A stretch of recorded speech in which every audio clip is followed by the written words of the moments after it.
क्या राहुल गांधी ये कह रहे हैं कि वो गिरा देंगे नरेंद्र मोदी की सरकार को, और गिराएंगे तो कैसे गिराएंगे?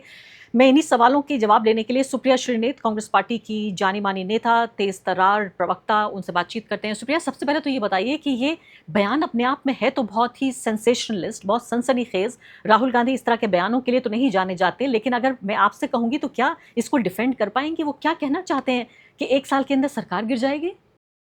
आपको, आपके दर्शकों को मेरा तो नमस्कार सबसे पहले अरफा जी।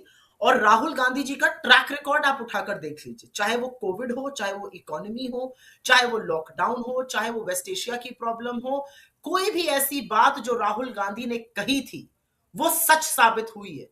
और इस सरकार को दांतों तले उंगली दबानी पड़ती है जब जब राहुल गांधी की कही हुई बात। मार्च में राहुल गांधी ने कहा था तेल और गैस का जबरदस्त संकट आने वाला है, सरकार तैयारी करे।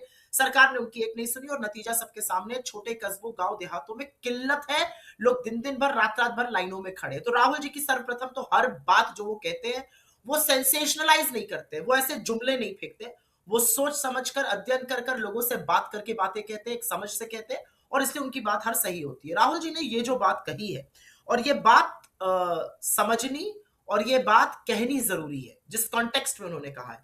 अति सर्वत्र वर्जते, इस सरकार ने अति कर दी है।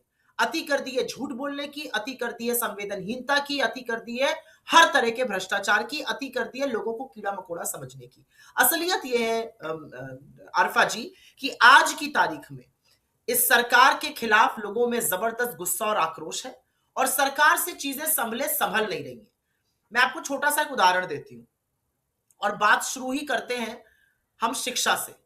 नीट का पेपर लीक हुआ, एसएससी जीडी का एग्जाम रद्द हो गया, सीयूईटी में दिक्कत आ गई, सीबीएसई, हम सब सीबीएसई से पढ़कर निकल आए, 64 साल पुराना बोर्ड, उसमें भी धांधली हो गई।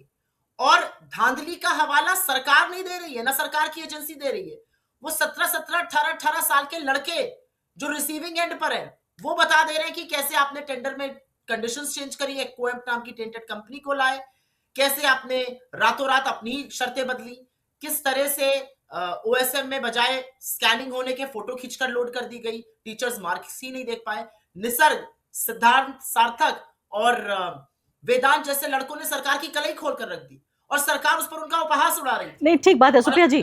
सुप्रिया जी, मेरी आपसे सैद्धांतिक मैं छोटी सी बात कहना चाहती हूँ, इसको खत्म कर देने दीजिए। चाहे वो शिक्षा हो, चाहे वो फ्यूल की समस्या हो, चाहे वो महंगाई हो, चाहे वो रेलवे की समस्या हो, चाहे वो विदेश नीति हो, मतलब रूबियो डिसाइड करेंगे कि हमारे यहाँ कौन विजिटिंग प्रेसिडेंट रहेगा। उन्होंने कुछ दिन पहले कहा था वेनेजुएला की प्रेसिडेंट आएंगी, वो आ गई। तो सरकार चला कौन रहा है? और क्योंकि अति कर दिए इन लोगों ने, तो ये सरकार तो गिरेगी। ये अमेरिका के इशारों पर चल रही सरकार है, और ये बिल्कुल गिरेगी, 100% गिरेगी।